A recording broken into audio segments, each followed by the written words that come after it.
यकीन हो, उसको यकीन हो ये कि मुझे मरना है, मुझे जानना है उसकी बारगाह। कौन कब जाएगा ये खुदा बेहतर जानता है। बच्चा पैदा होता है, उसके कान में अजान कही जाती है और एक कान में क्या कही जाती है, इकामत कही जाती है। एक कान में अजान, एक में इकामत। नमाज नहीं पढ़ाई जाती बच्चे को। जब बच्चा दुनिया में आता है तो उससे सजदा नहीं कराया जाता है कि माँ बाप से कहा जाता है कि पकड़ के इसे उल्टा करके सजदा कर दो, नहीं। एक कान में अजान, एक में इकामत। और जब दुनिया से जाता है आदमी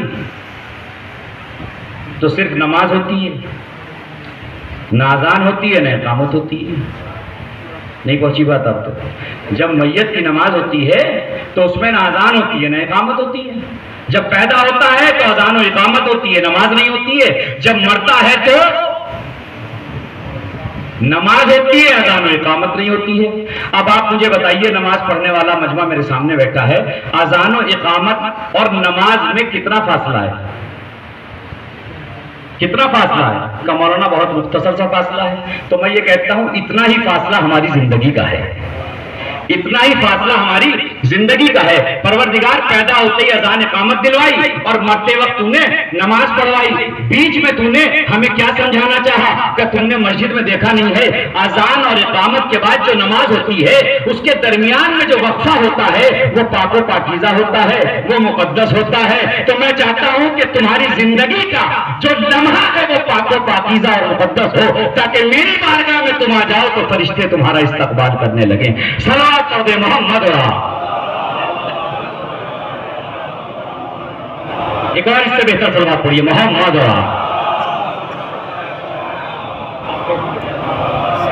भाई मैं तो बहुत कह चुका हूं और मैं समझता हूं कि इससे ज्यादा आगे आने में मेरे ख्याल में जहमत भी हो सकती है मोमिनीन को। तो एक सलावत पढ़ दीजिए मोहम्मद वाले मोहम्मद। कह दीजिए खड़े हो भाई।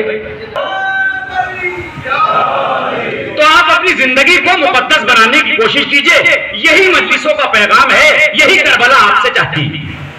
जी मुहर्रम किया आपने माशाल्लाह, 10 रोज मजलिसें हुई, सभी बस्तियों के लोग बैठे हुए यहाँ पे माशाल्लाह।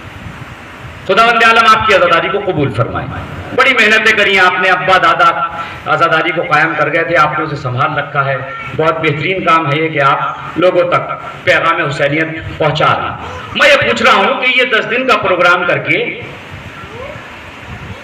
जनाब हुर की फजीलतें सुन के, इमाम हुसैन का माफ करना देख के, क्या आपने भी किसी ऐसे को माफ कर दिया जिससे आपकी नाराजगी थी? नहीं पहुंची बात आप तक। मैं क्या कहना चाह रहा हूं आपकी खिदमत में, भाई पैगाम करबला है, सुन लीजिए। बस 2-4 बातें हैं इस तरह की, ऐसे ही पढ़ता भी हूं मैं ये पूछना चाह रहा हूं जिनसे आपकी नाराजगी थी, क्या आपने उन्हें माफ किया? मेरे ख्याल में आपकी नहीं होगी नाराजगी किसी से, ये बड़ी अच्छी बात है। अगर आपकी नहीं है किसी से नाराजगी तो ये मेरे लिए मकाम फख्र है कि सादाते बारह में किसी की किसी से नाराजगी नहीं है। इससे अच्छा माशरा कहां होता? तवज्जो कीजिएगा। अरे भाई से किसी बात पर नाराजगी हो गई है तो माफ कर दीजिए, बहनों से नाराजगी हो गई है तो माफ कर दीजिए, अब्बा बेटे से नाराज हो गए हैं तो वो माफ कर दें, और बेटे ने गुस्ताखी की है तो वो बाप से माफी मांग ले। सबको माफ कर दीजिए आप, इसलिए कि बदला ना लीजिए। इस्लाम बदले का हुक्म नहीं देता है, माफ करने की तलकीन करता है। आप बदला ना लीजिए, आप ले सकते हैं बदला। आप दौलत से भी मजबूत हैं, पुलिस थाने से भी मजबूत हैं, जिस्म से भी मजबूत हैं, खानदान से भी मजबूत हैं, मगर इस्लाम क्या कहता है कि आप बदला न लीजिए बल्कि आप माफ कर दीजिए। इसलिए कि बदला लेने ka मजा 2-4 दिन का होता है, माफ करने का सुकून सारी जिंदगी का होता है। सलावत पढ़िए मोहम्मद और आले मोहम्मद। अपने माशरे को बेहतर बनाइए। अपने माशरे के अंदर एक शख्स पैगंबर इस्लाम हजरत मोहम्मद मुस्तफा सल्लल्लाहु अलैहि वसल्लम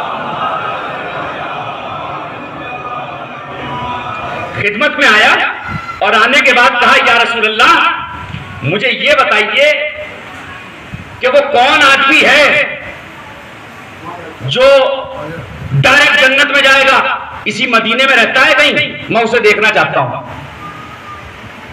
हुजूर ने बताया कि हाँ वो फला साहब हैं और वो जन्नत में जाएंगे डायरेक्ट।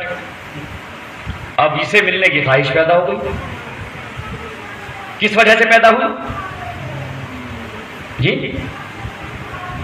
उसकी क्वालिटी की वजह से उससे मुलाकात की ख्वाहिश पैदा हो गई कि भाई वो जन्नत में जाएगा तो कम से कम हम तो देख लें भाई जन्नत में कैसे कैसे लोग जाएंगे, हम मिलना चाहते हैं उनसे। अब भी अहले बैत समझ में नहीं आया आपको? अरे जो जन्नती हो जाए, जब लोग उसकी ज़ियारत के मुश्ताक होते हैं तो जो जवानाने जन्नत के सरदार हों उनकी ज़ियारत का मर्तबा क्या होगा, उनकी ज़ियारत का मेयार क्या होगा। अब ये साथ चले और उनके घर पहुंच गए, दरवाजा खटखटाया और जाने के बाद कहा कि भाई मैं घर में मेरे नाराजगी हो गई है, तो अब्बा नाराज है, तो मैं चाहता हूं कि मैं 1-2 रोज आपके घर रुक जाऊं, जब अब्बा का गुस्सा ठंडा हो जाएगा, शांत हो जाएगा तो मैं चला जाऊंगा वहां। उन्होंने रोक लिया उनको। अब रोक लिया, शाम को पहुंचे थे, दोपहर रात का खाना खाया, फिर रात को सोए, फिर सुबह हुई, नमाज पढ़ी, फिर नाश्ता किया। अब ये तो आया था देखने के भाई ये काम क्या करता है जो जन्नत में जाएगा। अब इससे सुबह में 10-11 बजे बर्दाश्त नहीं थी। इसने कहा भाई साहब मैंने आपसे झूठ कहा था, अब्बा मेरे बिल्कुल मुझसे नाराज नहीं है, मगर मुझे अल्लाह के रसूल ने बताया है कि आप जन्नती हैं। तो मैं ये पूछना चाहता हूं कि मैंने देखा कि रात में आप उससे पहले सो गए थे और सुबह की आपने 2 रकअत सुन्नत और 2 वाजिब पढ़ी है और 2-4 आयतें कुरान की पढ़ ली आपने, भाई जो भी किया होगा, बाकी तो कुछ ज्यादा ऐसा मैंने देखा नहीं आपको नमाज मुसल्ला बिछाए हुए। किस वजह से आप जन्नत में जाएंगे, आपके पास ऐसी क्या क्वालिटी है कि आप जन्नत में जाएंगे? उसने कहा कि मैं नहीं जानता, अल्लाह का रसूल बेहतर जानता है मेरे पास क्या है, मेरा कैरेक्टर क्या है, मेरा मियार क्या है, मैं नहीं जानता हूं। मैं तो एक नॉर्मल आदमी हूं, नॉर्मल सुबह को नमाज पढ़ के नाश्ता करके अपनी जॉब पे चला जाता हूं, फिर शाम को घर आ जाता हूं, उसके बाद में यही घर पे रहता हूं, अपने माँ बाप की खिदमत करता हूं, अपनी फैमिली के साथ रहता हूं। मैं तो कोई ऐसा खास अमल अंजाम नहीं देता। आप अल्लाह के रसूल से जाके पूछिए कि मेरे जन्नत में जाने की वजह क्या है।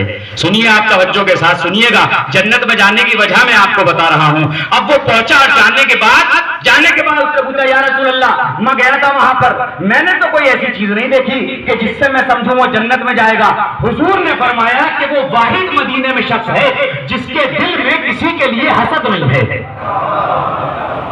जिसके दिल में किसी के लिए हसद नहीं है, कीना नहीं है। तो अल्लाह ऐसे लोगों को पसंद करता है जो किसी के लिए हसद नहीं रखते हैं, इसलिए कि हसद ईमान को खत्म कर देता है, रश्क ईमान को बढ़ा देता है। हसद से दूर हो जाइए, रश्क को कबूल कर लीजिए। सलात पढ़िए मोहम्मद।